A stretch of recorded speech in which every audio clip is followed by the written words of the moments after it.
जय हिंद साथियों, स्वागत है आपका आपके अपने YouTube channel study with MK Singh पर।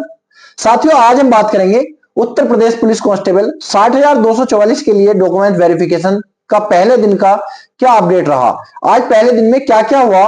अभी देखिए, पूरी अपडेट तो नहीं मिल पाई है क्योंकि अभी फाइनल नहीं हो पाया है सभी सेंटर पे, लेकिन जहां जहां मेरी बात हुई है, कई जगह कुछ लड़कों से मेरी बात हुई है, कुछ लड़कियों से मेरी बात हुई है, तो उनके द्वारा जो सूचना दी गई है, उनके द्वारा जो बताया गया है, मैं उसी बातों पर आपके सामने चर्चा करूंगा।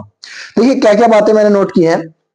जैसे बहुत सारे अभ्यर्थियों के, भाइयों बहनों के मन में एक सवाल चल रहा है कि हाइट जो है कैसे नापी जाएगी, डिजिटल मशीन से नापी जा रही है या मैनुअल मशीन से नापी जा रही है।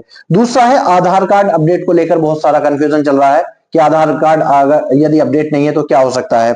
जाति प्रमाण पत्र और मूल निवास को लेकर, जैसे ओबीसी का जाति प्रमाण पत्र, ईडब्ल्यूएस वालों का और एससी एसटी वालों का जाति प्रमाण पत्र को लेकर ये अपडेट चल रही की बात चल रही है, क्या कब तक का होना चाहिए, इसमें क्या हो सकता है।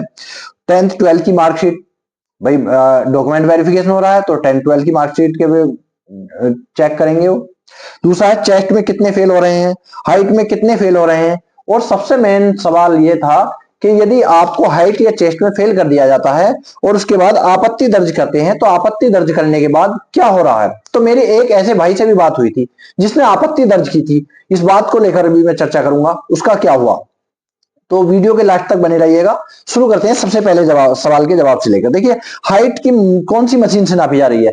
तो हाइट देखिए, कुछ सेंटर पे जो है डिजिटल मशीन से नापी जा रही है, कुछ जगह बहुत कम लोगों ने बताया कि हाइट जो है डिजिटल मशीन से नापी जा रही है, लेकिन अधिकतर ने यही बताया कि मैनुअल मशीन से ही नापी जा रही है हाइट, यानी कि जो आपके ऊपर से रख देते हैं तख्ती और उससे जो है हाइट नाप लेते हैं। अब जिसकी हाइट भाई जितनी है वो इतनी ही रहेगी, और इसमें जो है आप खड़े होने के तरीके से आप अपनी हाइट को जो है कम बढ़ती कर सकते हैं। जैसे अगर आप खड़े हो रहे हैं तो पैर जो है बिल्कुल एक जगह बिल्कुल मिला के पैर रखें, जिससे कि आपकी हाइट पूरी की पूरी। अगर आप पैर खोल के रखते हैं तो भी आपकी हाइट में फर्क पड़ सकता है भाई, ठीक है। दूसरा, आधार कार्ड की जो टेंशन थी, तो आधार कार्ड में आपकी 10 उंगलियों की जो है प्रिंट लिया जाएगा, फिंगरप्रिंट लिया जाएगा, और जो है यदि वो अपडेट होता है तो कोई दिक्कत नहीं है, ठीक है, उसी को मान लिया जाएगा। तीसरी बात है जाति प्रमाण पत्र। अब जाति प्रमाण पत्र में देखिए, जो हमारे ईडब्ल्यूएस वाले भाई बहन है, ईडब्ल्यूएस वालों के साथ क्या है कि उनके पास, कुछ के पास जो है सेंटर का है।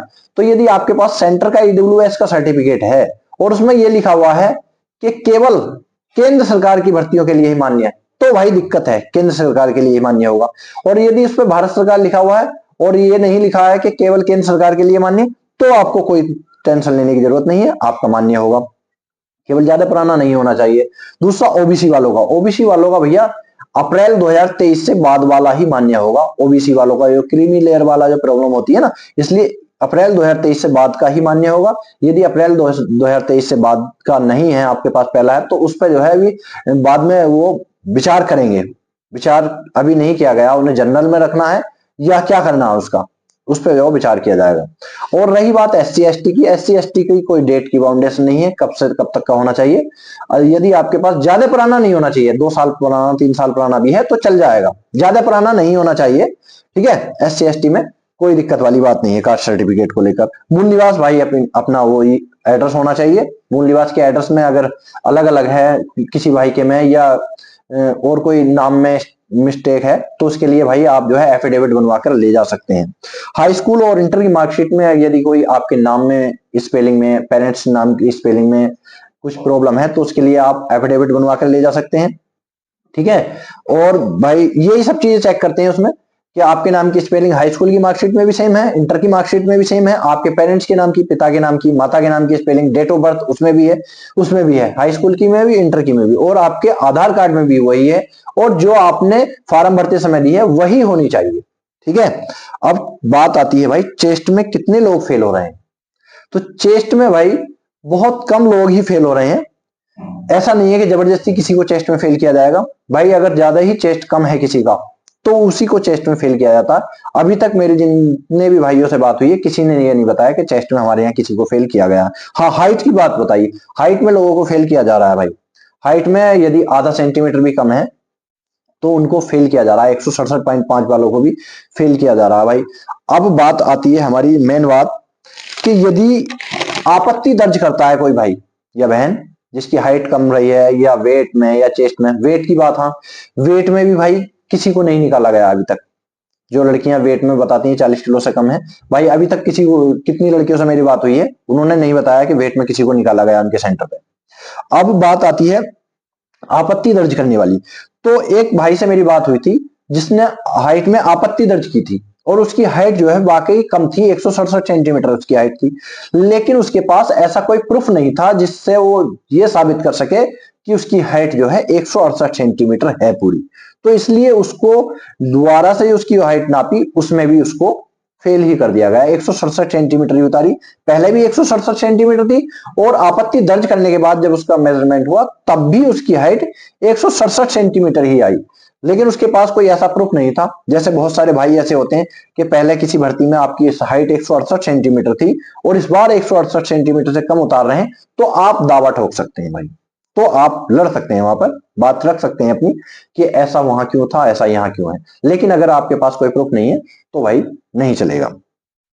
ठीक है, वेट में फेल नहीं हो रहे हैं, वेट में घबराने की आवश्यकता नहीं है। यदि किसी का वेट कम है तो भाई केले वेले खाएं, पानी वानी पी कर जा सकते हैं, वेट आपका हो जाएगा। ठीक है, अब बात आती है, और बात आती है हमारे डॉक्यूमेंट्स में, हमने बात कर ली भाई, और जी डोमिसाइल सर्टिफिकेट ये हो गया भैया। तो ये सारी बातों को लेकर हमने चर्चा कर ली, और जो अपडेट मिलेगी, अभी जो डॉक्यूमेंट वेरिफिकेशन कंप्लीट हो जाएगा पहले दिन का, अभी कुछ सेंटर पे चल रहा है, जैसे जैसे जानकारी मुझे मिलेगी उसके लिए मैं आपको जानकारी दे दूंगा। और भाई टेंशन लेने की जरूरत नहीं है, घबराइएगा मत। जिन भाइयों का कल है, परसों है, अगले दिन है, घबराने की जरूरत नहीं है, परेशान होने की जरूरत नहीं है, निसंकोच होकर जाइए कि अगर आपकी हाइट कम भी है तो भी घबराने की जरूरत नहीं है कि पहले से पहले हार मान के बैठ जाए कि मेरी हाइट कम है तो मुझे बाहर कर दिया जाएगा। ऐसा कुछ नहीं है भाई। घर पे नापने में कभी कभी दिक्कत भी हो जाती है, घर पे नापने में कम भी आ जाती है, और हो सकता है आपकी हाइट पूरी हो और आपको नापने वाले ने गुमराह कर दिया हो। इसलिए मैं बार बार कहता हूं कि घर पे नाप कर अगर आपको एक आध सेंटीमीटर का डाउट है तो आप डीबीपीएसटी में जाइए जरूर, जिससे आपको वहां क्लियर हो सके। ठीक है, और जानकारी यदि अच्छी लगी हो और अन्य जानकारी आपको हमारे चैनल से चाहिए तो हमारे चैनल को सब्सक्राइब कर लीजिए और वीडियो को लाइक कर दीजिए, जिससे कि आने वाले नए वीडियो का नोटिफिकेशन आपके पास सबसे पहले पहुंच सके। स्वस्थ रहिएगा, मस्त रहिएगा, और जो है अपनी तैयारी में व्यस्त रहिएगा। फालतू की टेंशन लेने की आवश्यकता नहीं है, आपका सिलेक्शन जरूर होगा यदि आपने मेहनत की है तो।